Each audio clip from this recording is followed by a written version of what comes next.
За тэгээд show example руугаа. Окей. За show example маань.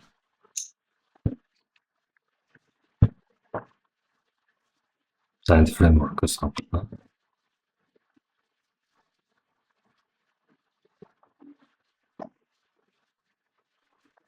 За ингээд гараад ирлээ. За hello world гэсэн чинь. За хандаад болохоор энэ байлч.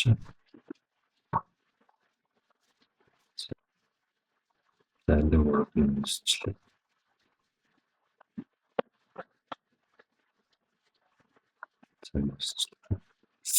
За ерөнхийдөө код маань юм шиг. Энд дээр болохоор за compile command is may cause error with code analysis extension. Тэрний даруул дарчээ тэ. Дарахаар баг config файлаар үсэх гараад байна.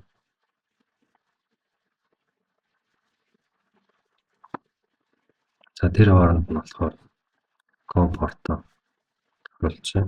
За энэ дээр comp 4 гэдэг сургалт чинь. За тэгээд за port has been updated. I still reconfigure successfully.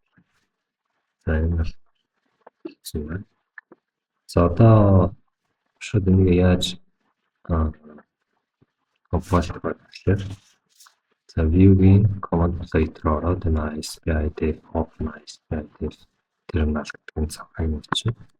За нэчээд шууд энэ environment-ийн software should build гэж.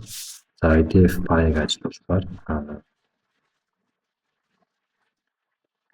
flash буюу одоо шаарч. За болсонгоо төгөлбөр тэгээд үзье. Яг өөрийнх нь build нь болохоор энэ. За build гэж чинь. За build гэдэг дуусчлаа. Шаарад үзье. Start song.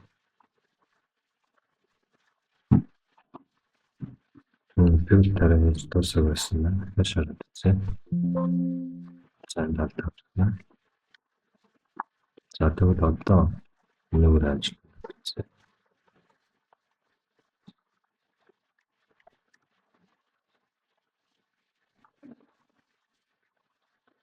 Сайн мэлтэй гарч ирсэн. За тэгвэл ингээд ISP 32-ийн SDK config ISP 32 C6 заруулсан үсэг учраас нэг үсэг хэрэгтэй юм байна.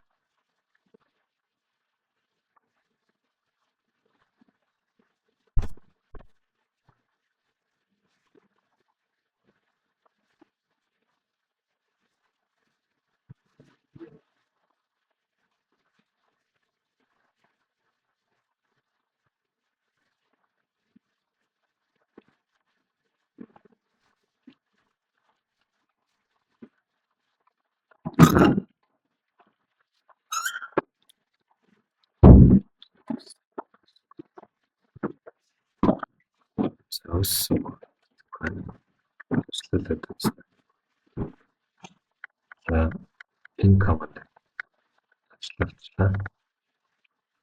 IDF5 зураас команд флаш. За ингээд follow work маань ажиллаад хэлчихлээ.